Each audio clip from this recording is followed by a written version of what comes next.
بیچاری کئی روز سے دم توڑ رہی ہے، ڈر ہے خبر بد نہ میرے منہ سے نکل جائے، تقدیر تو مبرم نظر آتی ہے ولیکن پیران کلیسا کی دعا ہے کہ یہ ٹل جائے۔ تو پہلی بات میری ختم ہوئی، عالمی نظام خلافت دنیا کی تقدیر مبرم ہے، ہو کر رہے گی، اس میں کسی صاحب ایمان کو کوئی شک، کوئی شبہ، کوئی ریب نہیں ہونا چاہیے۔ البتہ اس کا اب دوسرا پہلو کیا ہے، اس کا آغاز کہاں سے ہوگا؟ پہلی بات تو یہ، ہمارے بعض لوگوں کے ذہنوں میں، سادہ دل لوگ وہ سمجھتے ہیں کہ پوری دنیا میں ایک ہی دفعہ آ جانی چاہیے۔ یہ کوئی علاقائی خلافت تو نہیں ہو سکتی، خلافت تو عالمی ہوتی ہے۔ ان سے میں کہتا ہوں عالمی خلافت کب تھی جناب؟ یہ تو نہ خلافت راشدہ میں عالمی تھی، کیا ہندوستان شامل تھا اس میں؟ کیا چین شامل تھا؟ کیا یورپ شامل تھا؟ اور پھر جو خلافت کے نام سے جو ملوکیت چلی ہے، وہ بھی صرف آپ دور بنو امیہ میں کہہ سکتے ہیں کہ وہ پورا عالم اسلام کم سے کم اس کے تحت تھا۔ بعد میں خلافت عباس، بنو عباس میں، اور فاطمیین کی خلافت میں، اور آل عثمان جو ہیں آٹومان ٹرکس کی خلافت میں ٹکڑے تھے، حصے بکھرے تھے، کوئی مانتا تھا، کوئی نہیں مانتا تھا۔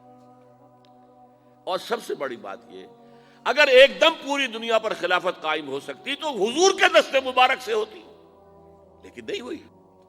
نتیجہ کیا نکلا؟ ایک ملک میں حضور نے قائم کر دی، جزیرہ نما عرب، یہاں خلافت قائم ہو گئی، حضور خلیفہ ہے۔ اس کے بعد آپ کے خلفائے راشدین نے پھر اس کو وسعت دی، شرقاً غرباً شمالاً، 3 کالمز نکلے ہیں فوجوں کے، صحابہ کرام کے، 3 کالمز، ایک ایسٹ ورڈ، ایک ویسٹ ورڈ، ایک نارتھ ورڈ۔ ایک عراق کو فتح کرتے ہوئے ایران میں پہنچ گیا، خراسان تک چلا گیا۔ ایک شام کو فتح کرتے ہوئے اور پھر سینائی پیننسولا سے ہو کر افریقہ میں داخل ہوا اور اٹلانٹک تک پہنچ گیا۔ تیسرا سیدھا شمال میں گیا، لیکن یہ زیادہ دور نہیں جا سکتا تھا، کوکیشین ماؤنٹینز آ گئے، کوہ قاف۔ اس زمانے میں تو یہ یوں سمجھیے کہ امپیسیبل تھا نا، کوہ قاف، لہذا وہاں آ کر رک گیا۔ اب بھی یہ ہوگا، کسی ایک جگہ سے شروع ہوگا پھر پھیلے گا، اس کے سوا کوئی چارہ کار ہے ہی نہیں۔ اگر ہر جگہ پوری دنیا میں ایک ہی وقت میں ہو سکتا تو حضور کے دست مبارک سے ہوتا صلی اللہ علیہ وسلم۔ اب وہ نقطہ کون سا ہوگا، نقطہ آغاز کون سا ہوگا؟ اس میں پہلی بات تو میں نے کہا، جو شک کرے گا اس کا پھر ایمان مشکوک ہے۔ ہوگا، لازماً ہوگا، گلوبل ہوگا، پوری دنیا میں ہوگا۔ کہاں سے شروع ہوگا اس میں آپ اختلاف کر سکتے ہیں، لیکن مجھے تو 2 حدیثیں تو ملی ہیں جن سے یہ اندازہ ہوتا ہے کہ یہ اس مشرقی خطے سے ہوگا، عرب کے مشرق کی جانب کسی ملک سے ہوگا، کسی خطے سے ہوگا۔ وہ حدیثیں بھی اب آپ پڑھ لیجیے پہلے۔ پھر میں کہہ رہا ہوں یہ خزانہ ہے جو ہم نے آپ کی خدمت میں پیش کیا ہے، کاش کہ آپ اس کی قدر کر سکیں، یہ حدیثیں آپ کو ازبر ہو جائیں، یاد ہو جائیں، لوح قلب پر نقش ہو جائیں۔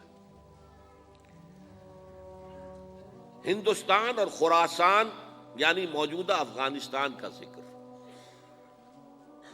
ابن ماجہ کی روایت ہے، عن عبداللہ ابن الحارث رضی اللہ تعالی عنہ قال رسول اللہ صلی اللہ علیہ وسلم یخرج ناس من المشرق یوطئون للمہدی یعنی سلطانہ، یعنی سلطانہ، دونوں طرح سے پڑھ سکتے ہیں۔ حضرت عبداللہ ابن حارث فرماتے ہیں رضی اللہ تعالی عنہ کہ حضور نے ارشاد فرمایا، مشرق کی طرف سے وہ فوجیں نکلیں گی، لوگ آئیں گے جو عرب میں مہدی کی حکومت قائم کریں گے۔ یہ مہدی کون ہوں گے اس کا ذکر میں ذرا بعد میں کروں گا، لیکن نوٹ کر لیجئے کہ مہدی سے پہلے لازماً کسی مشرقی علاقے کے اندر وہ نظام قائم ہو چکے گا، تب وہاں سے فوجیں آئیں گی نا۔ یہ مشرق کون سا ہے؟ عرب کے مشرق میں آپ چلیے، ایران بھی آ جائے گا، افغانستان بھی ہے، پاکستان بھی ہے، اور اگر اسے اور توسیع دیں تو ہندوستان بھی ہے۔ یہ ہے عرب کا مشرق، اس سے فوجیں جائیں گی۔ اس کا کیا مطلب ہے کہ اس میں سے کسی جگہ پر نظام خلافت پہلے قائم ہو جائے گا، تاکہ وہاں سے فوجیں جائیں گی جو جزیرہ نما عرب میں حضرت مہدی کی حکومت کو قائم کریں گی۔ اب دوسری حدیث سنیے، یہ سنن ابن ماجہ کی حدیث تھی جو میں نے آپ کو سنائی، آپ نے پڑھی۔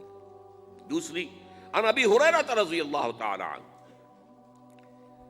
یہ ترمذی شریف کی روایت ہے، قال قال رسول اللہ صلی اللہ علیہ وسلم یخرج من خراسان رایات سود لا يردها شیء حتی تنصب بإیلیا، خراسان کے علاقے سے سیاہ جھنڈے لے کر فوجیں آئیں گی، ان کا رخ کوئی موڑ نہیں سکے گا، ان کو پیچھے پھیر نہیں سکیں گے کوئی بھی، یہاں تک کہ وہ یروشلم میں جا کر جھنڈے نصب کر دیں گے۔ ایلیا حضور کے زمانے میں یروشلم کو کہتے تھے۔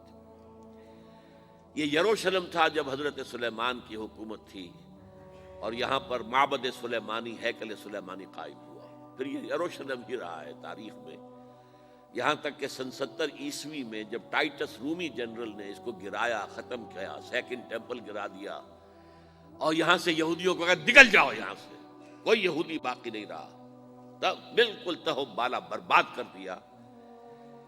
اس کے کوئی 150 سال بعد ہیڈریان، رومن ایمپرر ہیڈریان، اس نے پھر دوبارہ آباد کیا اس شہر کو۔ 150 سال تک یہ بالکل بنجر اور بالکل غیر آباد پڑا تھا۔ اب ہیڈریان نے جب آباد کیا تو اس کا نام ایلیا رکھا، اب یروشلم نام نہیں تھا، تو حضور کے زمانے میں پھر اس کا نام ایلیا تھا۔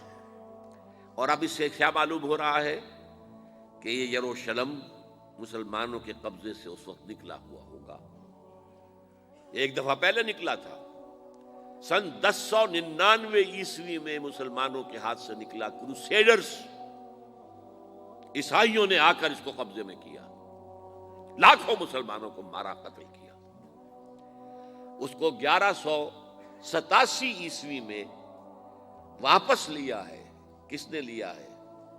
صلاح الدین ایوبی، کرد، عرب کھوکھلے ہو چکے تھے، عربوں نے کھویا، واپس نہیں لے سکے، بہت حکومت کر چکے تھے، 400-500 برس کی حکومت کر کے، اور ان کے عیش اور ان کے آرام، اب ان میں جان نہیں تھی کہ وہ واپس لے سکے۔ واپس لینے والا گرم کرد خون تھا، صلاح الدین ایوبی۔ تو گویا کہ اب آپ سمجھئے کہ 88 برس تک عیسائیوں کا قبضہ رہا یروشلم پر۔ اب 1967 میں یہودیوں نے قبضہ کیا ہے، اور اب 38 برس تو ہو گئے، 88 نہیں تو 38 برس تو ہو گئے، لیکن وہ دور آئے گا کہ اب پھر لیں گے، لینے والے عرب بھی نہیں ہوں گے، خراسان کے علاقے سے فوجیں آئیں گی۔ یہ خراسان کیا تھا؟ ایلیا تو میں نے آپ کو بتا دیا، یروشلم کا نام ہے۔ خراسان اس زمانے میں ایک بہت بڑے ملک کو کہتے تھے، کچھ حصہ پاکستان کا بھی اس میں شامل ہے، کچھ حصہ ایران کا بھی ہے، ایران کے اس حصے کو اب بھی خراسان کہتے ہیں، وہ ایک صوبہ ہے، خراسان ایک صوبہ ہے ایران کا چھوٹا سا۔ پاکستان میں خاص طور پر یہ جو علاقہ مالا کنڈ ایجنسی کہلاتی ہے، اس سے اوپر جتنا علاقہ ہے، اور یہ جو واخان کی ایک پٹی آتی ہے اوپر، واخان افغانستان کی ایک پٹی سی دم سی چلی آتی ہے جو جا کر چائنا کی سرحد سے مل جاتی ہے، یہاں سے لے کے یہاں تک یہ جو مالا کنڈ کا وہ درہ ہے اور پہاڑ ہے، یہ بھی خراسان کا حصہ ہے۔ باقی تقریباً 2/3 آف افغانستان ساؤدرن حصہ نہیں ہے خراسان کا حصہ، یہ سیستان کہلاتا تھا، یہ خراسان نہیں ہے، لیکن یہ کہ اوپر کا 2/3 آف افغانستان، اور اس کے ساتھ یہ جو عرب، جو اب یہ ترک ممالک آزاد ہوئے ہیں سوویت یونین کی ڈسولوشن کے ساتھ، یہ سارا علاقہ کہلاتا ہے خراسان بزرگ، دی گریٹ خراسان۔